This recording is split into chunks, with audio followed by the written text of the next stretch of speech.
He just fooled everybody. He conned them. He conned them. The sheer craziness on the fact that this guy conned everyone. Wow. All right. This is Pirate Software's game and Heartbound and coders going over it.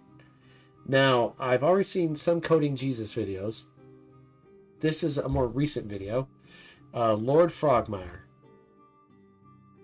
Streamer who promoted the idea that anyone can make a game. With the help of a definitely not fake, sultry, deep voice, he became the biggest indie game developer creator on all of Twitch and YouTube. However, all of that came crashing down once people figured out that his entire persona was a lie. He claimed to have been working in the gaming industry for over 20 years. The reality is, his daddy got him a job in QA at Blizzard, and from there he went on to send phishing emails, basically asking people politely for the passwords. Obviously, that calls into question his supposed expertise, but he is always primarily focused on indie games, and he has made an indie game. So who cares if all of his experience at Blizzard is fake? The question we should be asking is his indie game any good? I mean, the answer is...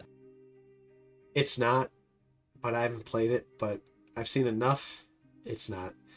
Obviously no, but how bad really is it? It's worse than you could possibly imagine. What made me look into the game in the first place was being shown the code from the game. And I say with no exaggeration, it is the worst I have ever seen. It is baffling in the sense that I genuinely believe it was made bad on purpose. But I'll leave the code review till the end of the video. But just keep that in mind while I'm describing the game, that the underlying code is a jumbled mess of incoherent nonsense. So without further ado, subscribe to Lord Frogmire, and let's look at this absolute piece of shit. So let's start with going over the gameplay, and we're going to be able to go over literally every single piece of gameplay that is not walking or talking, because there is genuinely that little. Within a single route of the game, because that's all I played, you could not pay me $10,000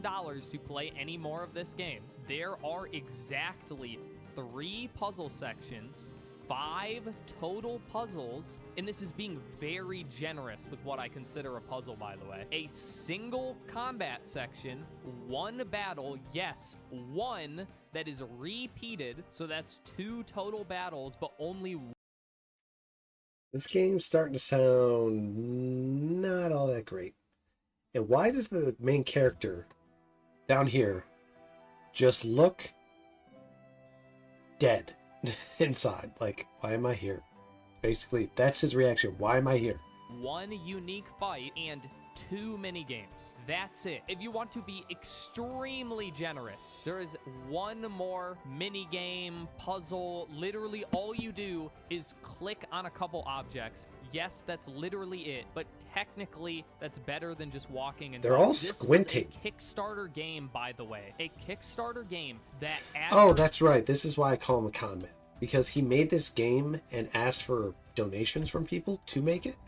And when he proceeded to make it, he spent 8 years not doing any proper updates.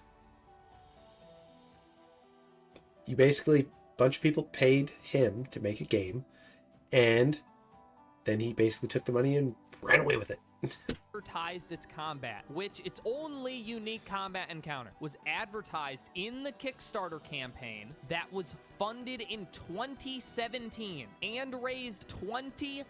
2018, 2019, 2020, 21, 22, 23, 24, 25. A single combat encounter that he advertised as a primary part of the game with $20,000, let alone all of the sales the game got once it was released in early access. So while I'm going over the very limited gameplay that actually exists in the game, remember that this was a Kickstarter scam that was advertised as a real RPG with real gameplay. Okay, so our first section of gameplay is a log pushing puzzle. Yes, This is how generous I was being when I said there were 5 puzzles in the game. I don't think there's really anything to discuss here, because if there wasn't so few gameplay sections to begin with, no one would ever mention this. Okay, now we have the first and only unique combat encounter that was shown in the Kickstarter trailer. It is a WarioWare minigame compilation and is perfectly serviceable for a tutorial encounter. Not all of the combat in the entire game. All it is 4 very simple micro games where if you succeed, the enemy takes damage, and if you fail, you take damage. That's it. Perfectly serviceable, but very simple, very basic. This encounter is about 1 minute long. And remember, that is one of 2 encounters that are in the game. From here, we now have 3 puzzles in a row. Only one more this puzzle isn't looking exists good in the game after this. And if I wasn't being so generous, I wouldn't call them puzzles at all. And I don't mean that they're easy. Do you remember those little things that babies use where it's a circle hole and a circle block and a triangle hole and a triangle block? That's what I would call an easy puzzle. What makes it a puzzle is you still have options. You could fuck up and try and put the triangle block in the circle hole. That's not what these puzzles are. These, you have a square hole and a square block and literally nothing else. You cannot fail these. There is only one option. If you try Put the circle in the square. possible thing, you will complete the puzzle. Look at The this half circle first in the puzzle. square. You can only push these blocks and nothing else. You can only push those blocks in one direction, nowhere else, and that's all you have to do. Push those 2 blocks in the only places they can possibly go, and you have now completed the puzzle. And you might say, maybe that's just to teach you the mechanics, but it doesn't get better from there. Puzzle number 2. All you can interact with are the switches. There is nothing else you can do. All you have to do is keep activating switches until you win. You could close your eyes. You do not have to think. There is no fail state. You just hit the switches until you succeed. Hit every switch to Levitating complete the puzzle. sock. That's what I'm talking about when I say it's square peg and square hole. All you have to do is try and you succeed. As long as you are engaging with the game at all, you're moving forward. There is no thought necessary at all. That's why I don't consider it a puzzle. There is no triangle block for you to put in the square hole. And puzzle number 3 is literally the exact same thing as puzzle number 1. All you have to do is push the only blocks that you could possibly push in the only direction they will possibly go, then you flip the switches and you succeed. Literally no thought whatsoever. It's not a puzzle, but I'm being generous, so we'll give it to them. There are now 4 puzzles in the game, and you see the quality. Yeah, he's been One updating combat since people encounter, called him 4 out. puzzles. We're almost done with all of the gameplay, by the way. Gameplay that was in the game in 2017. After this, you get the final combat encounter in the entire game, which is the exact same fight as before, except this time you get to fight him for 2 minutes and 30 seconds. So that means in this game that has been developed for over 8 years, there is 3 minutes and 30 seconds of combat. $20,000, by the way. Do you feel scammed yet? Well, we still have 1 more puzzle and 2 mini games to go, so save your judgment. This last puzzle is the only thing I would even consider a puzzle in the game, and all it is you're searching a room for clues to a 4-digit code. Yup, that's it. But it is a puzzle. You do have to try and figure out what the numbers are, so I'll give it to him. The game has a 1 real puzzle, and the best part about it is you can just skip it. If you don't want to do it, the game tells you can just input 7 ones and it'll let you through anyway. Who knows what the punishment is for that, but I'm sure it doesn't matter. I did actually do the puzzle though, because I wanted to experience all this game had to offer. Was it worth it? Honestly, at this point, yes it was, because at least I got to play some video game in my video game. Okay, moving on. We're almost done. On to the first mini game of only 2, so it better be worth it. It is a game in which you get a picture of either a sandwich or a soda, and then you have to give them the sandwich or soda in the order they ask for. So if they ask for It's like soda someone's sandwich, mundane you give them a day-to-day soda, job. then you give them a sandwich. They ask for sandwich, you give them a sandwich, and then a sandwich. Does this sound fun? Does it sound interesting? Does it sound like it took 8 years to make? And that's half half of all of the mini games in this video game is this. Just Wow. soak it in for a second. I want you to burn this into your mind, because when we move on to talk about the code and how bad it is, I want you to keep in mind what he's coding, like what he's doing this for. Think to yourself, could this be done in RPG Maker? So far, except the one and only combat encounter, there is nothing here. I think he's doing it in the could gold not dot. be done in RPG Maker with literally Is no it gold dot? coding at all. But maybe this last mini game will change my mind. It'll truly blow everything else out of the water. Nope, it's just as bad as everything else. Come on, what did you expect? This is something that you make for Oh, your look, furries. first game. It is one step beyond Hello World. It is a game in which you must dodge falling objects. Yes, I know, you're technically supposed to be running forward, but programming-wise, that's literally all it is. You're dodging falling objects while trying to hit the object you want. That's it. There's nothing else to it. This is something you teach a middle schooler how to do for their very first coding class. And that's all of the gameplay in the whole game. And looking at all this, I just don't get it. Okay. Like, I'm genuinely confused. When Pirate Software told The furries everyone live. that he worked on video games for 20 years, that he worked as a hacker, why did anyone believe him when this was what he was putting out? Why did it take this long for people to call him out for being a fraud when this is his magnum opus that took him 8 years? Elden Ring's a magnum opus. That is from Software's peak best game ever. Well, a lot of people disagree, but that's just for me. Years of perfecting your craft for something a middle schooler could make. This isn't the work of a professional. This isn't even the work of an amateur. It's pathetic. The worst part is, after scamming his own fans out of $20,000 and more, he has the balls to bait you into thinking there was another boss fight. You are seconds away from fighting an enemy literally called boss, and it fakes you out with a fake battle screen only to give a shitty Chrono Trigger-esque judgment segment where you hurt the boss by making good decisions. This is what I'm talking about, where I say it's baffling that it's taken this long for someone to call this guy out. He's been literally scamming and fucking with his own fans for years. But I'm getting ahead of myself. It's time to talk about the story. And that was clearly the focus of the game, because the gameplay is only about, and I'm being very generous here, 10 minutes. So the rest of this entire game is I know the game's walking not finished, around but and jeez. talking to NPCs. So is the writing good? I mean, come on. That's not even a rhetorical at this point, because I know you're not Oh, look, asking. it's a Obviously, it's bad. almighty Of course wise it's turtle. bad. But compared to the gameplay, it's not that bad. I would describe it as general 13-year-old girl writing. Like maybe something you'd see on someone's Tumblr fan fiction account, like about that level. There are a couple really cringy lines of dialogue that are funny. Like he unironically says sad armadillo noises, but it doesn't really get any more interesting than that. The real problem with the story of this game is the same problem you see in any teenage writing, that the game never gives you a reason to care about anything.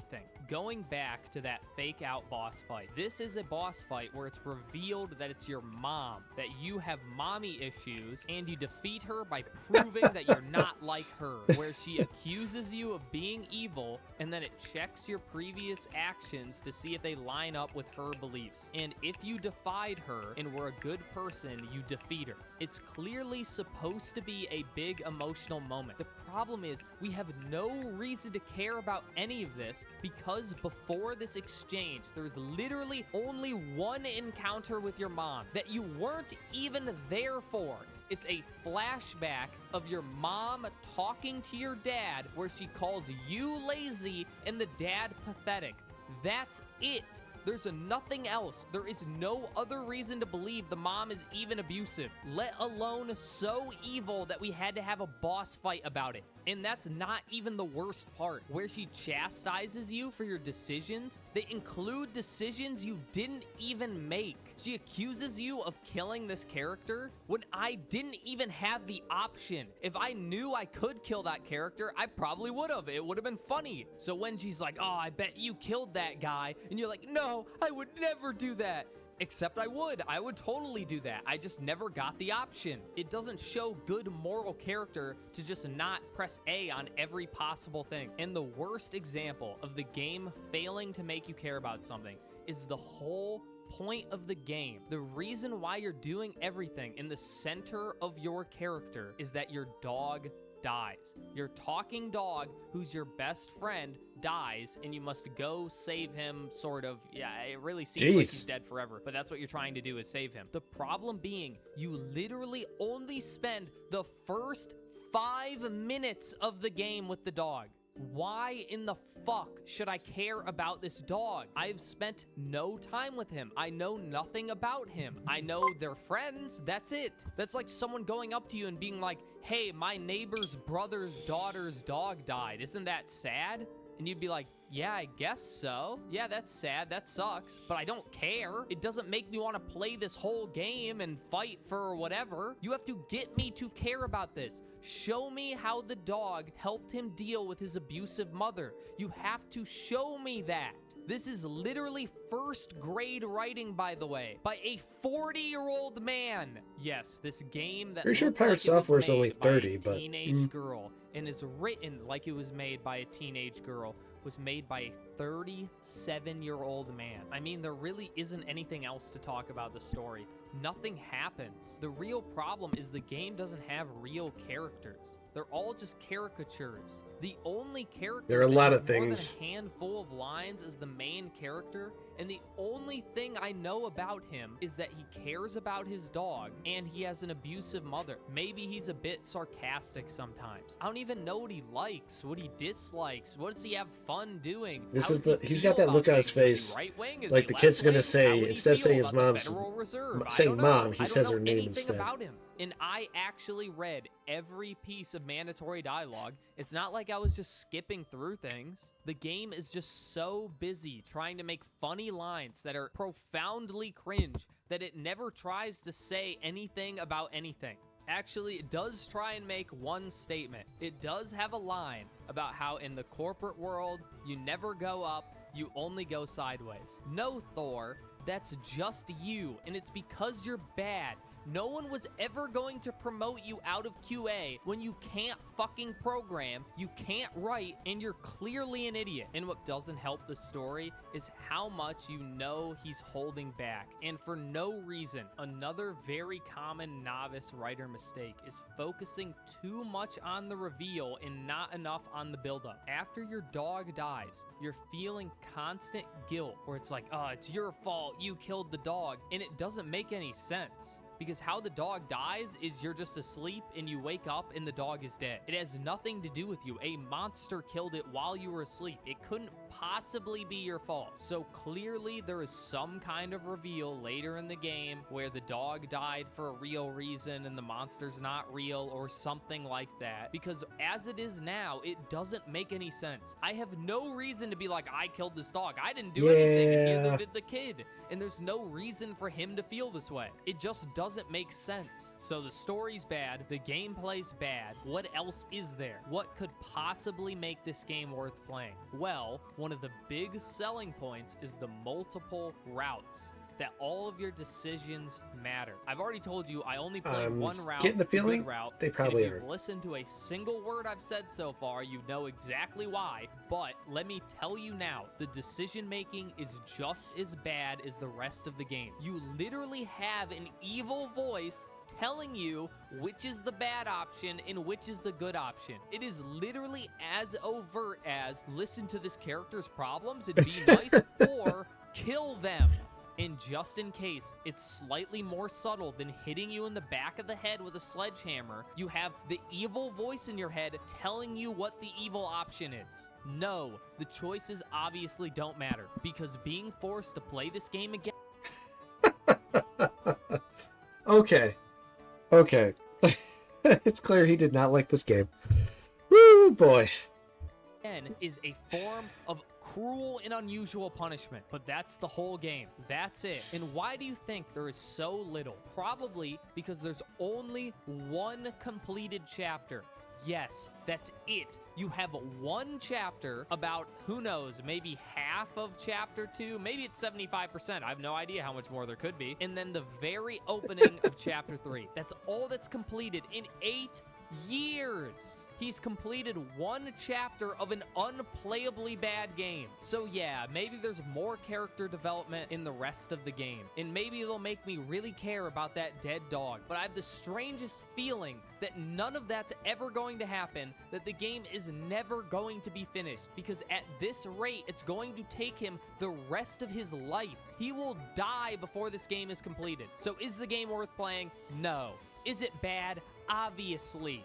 This is something a teenage girl makes for a school project in RPG Maker, not something made by a nearly 40-year-old man on a 3-person team. Now it's finally time to talk about the code. Now that you have the full context, you can understand not only why is this bad, but why it was completely unnecessary, because the entire game could be made with no coding at all in RPG Maker. 99% of the game is just walking around and talking to people. RPG Maker games with no RPG elements that are just walking and talking have been made since the beginning of fucking time. This game would actually be better if it was made in RPG Maker, because he fucked up something as simple as just showing text on the screen. How the game works is you left click to enter dialogue. Then if you're going to progress the text, which you're going to have to do if you can read at a first grade level, you must then right click. Then if you want to move on to the next text box, you can't right click, you have to left click again. So just reading is this song and dance of left click, right click, left click, left click, right click, left click. You see how that might get annoying really fucking fast? Or if you're as bored as I was, it's the only fun part of the game. Anyway, there you go. That's it. This is the code I wanted to talk about. No, it's not the 1000 element switch statement. Yes, that's real. No, it's not the array of flags with 560 elements all listed out in a row. Yes, that exists also. It's just this. Now, if you've never coded before, you might not understand why this is so bad, that this was so shocking that it made me create this video. Let me start by explaining what a switch is. The switch is a form of go to, because literally all it does is go to a section of code. That's it. In this case, we take the argument global.storylineArray 333. God, that is insane to say, by the way. And based on what that value is, we go to that case. So if the value is 1, we go to case 1. If the value is 2, we go to case 2. And this doesn't have to be in order. You could have case 333 and then case 12 right after that. You can do whatever you want. It's just whatever the value is, we go to the case that has that value. Now, the much simpler version of this is an if statement. All an if statement is if whatever is in those parentheses is true, then we do what's in that block. Now that you understand those two things, you are now a better programmer than our hacker genius here. Because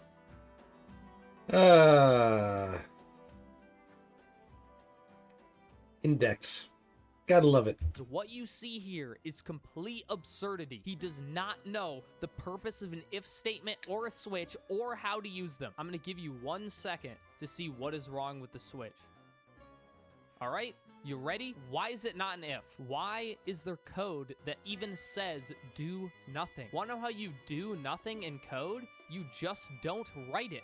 So if we delete case 2, again, there's nothing there. There's nothing to do. If we just got rid of it, it'd be exactly the same. We are now left with a switch that has a singular case. So what that means is we check what is the value of our global whatever the fuck. If it is 1, we go to case 1. And there is nothing else to check because there are no other cases. Do you see the problem now? We could literally just write this as an if statement. And what's the peak absurdity is that's literally what he did directly above this. So he did it right, then immediately did it wrong right after. And even then, it's still not correct. I'll give you one more programming concept. There's something called a bool. That is what the if statement is checking for. Always called It's it checking bold, for but a whatever. Boolean. A Boolean is either true or false. However, Does they Golden can use also be Booleans? represented They might as be a updating. number, I don't know. where 0 is false and everything else is true. So in this if statement, he's asking, is global array, whatever the fuck, equal to 1? Do you see the problem there? He literally has a comment confirming that what is in that array is a Boolean. So there is no reason to be checking for anything. All you do is put global.storyline array 367 and then end it there. And it works exactly the same. And then he could just do the exact same This thing dude's so right angry. below that. Global.storyline array 333 Oh, and then man. end it there. No switch statement, no nothing, just an if. And I'm not even going to talk about how both of those blocks of code are literally doing the exact same thing. Both of them are only calling instance destroyed. So you could literally do an or there, and then you can combine all of it into one line. And this is the point. This is why it makes me mad, because he wants his code to be big. That's the point. I've seen a bunch of code reviews on his code. 2 very great videos about this, but I had to make this video because they don't point out what's important is he's doing this intentionally. He's clearly doing this to make himself look smarter because his dumb fans who don't know how to code look at that and think, whoa, look at all that code. He must be a genius. He thinks more code equals better code because... Just like how he thinks more words make better explanations. It's not the truth. I mean, here's a good example. Baldur's Gate 3 has over 100,000 lines of just recorded voice content. That's not even counting the amount of lines of code. He's an idiot, and his fans are stupid too. Look at here. I'll just give you one more example. Look at this. Do you see how it's a list of things where he's literally doing the exact same thing every time? All of this could be done with a single for loop. Yes, just one loop. Literally, all for loop is we do one thing over and over again until we hit the number of repetitions we want. And we can increment by any amount we want. In this case, we would definitely increment by 1. And the cool thing is we get access to that incrementer, so we don't have to write the number every single time. But do you see the problem with that is? He would have less code, and then it would look less cool. He wants these giant blocks of code. He's an idiot. He's dumb. He thinks big blocks of code means he's doing a lot of work. What Wow, a that was fucking hard. dipshit. Can you imagine him just typing out over and over and over again, line after line after line of the exact same thing, being like, man, I guess there's no better way of doing this. Maybe he's that stupid. Honestly, he probably is. But at least part of it has to be him trying to look cool with these giant chunks of text. I wonder if it's really about looking cool. That's why he doesn't use loops. That's why he used a switch statement when he could use an if. That's why he's checking if true equals true. Yes, that's literally what this means. What he's typing here is true equals true. That's why he refuses to write true or false instead of 0 or 1, because numbers look cooler than true or false. That's why he refuses to use functions and will literally just repeat the exact same steps over and over again. It's because he wants to look cool. He's a child. Everything in this video so far can be explained by the fact that he is a man-child. He is a 37-year-old teenage girl. He codes like a teenager, he writes like a teenager, and he makes big, exaggerated lies just like a teenager. And just like a teenager, he will never admit when he's wrong. And that's why this entire controversy happened. It has nothing to do with Stop Killing Games. It has nothing to do Or he'll be like Shaquille O'Neal, where you call him out on something he said. He says, no, I just made a mistake. No, it's just a mistake. I wasn't wrong. It's just a mistake. with him letting his friends die in World of Warcraft is that he's a child who refuses to grow up. And if you give a child millions of dollars and a ton of attention, they will fuck up eventually. And he'll never learn. You just know he'll never learn. You don't apparently get the wife he's with acting like a is child fine with and it. even have the capability of learning. And I want to make it very clear. There is nothing wrong with writing bad code. There's nothing wrong with making a bad game. There's nothing wrong with writing embarrassing dialogue. The problem with Pirate Software and why he is being mocked endlessly is he acts like an expert when he's worse than a novice. And the only reason he's this bad after working on a game for 8 years is because he already thinks he's perfect. When you think you're perfect, you have no reason to learn anymore. You should not be afraid of failing, of making shitty things. What you should be afraid of is not learning from it. But that's just a theory. A game theory. Thanks for watching. Make sure you subscribe to Lord Frogmire. It is only thanks to my stream channel. Well, that's Lord Frogmire's video on Pirate Software's game is worse than you could imagine. Yeah, Pirate Software's really dug himself into that bottomless pit of doubling down on everything and adding more double downs to the double downs. On top of more double downs, with even more double downs.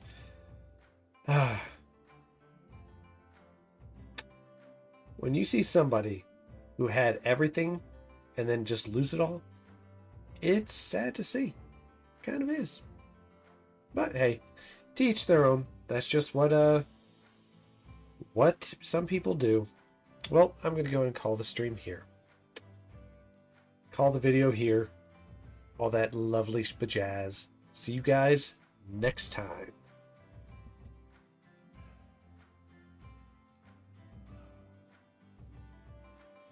Hey there everyone, if you enjoyed this content, like and subscribe and comment down below. Thanks again.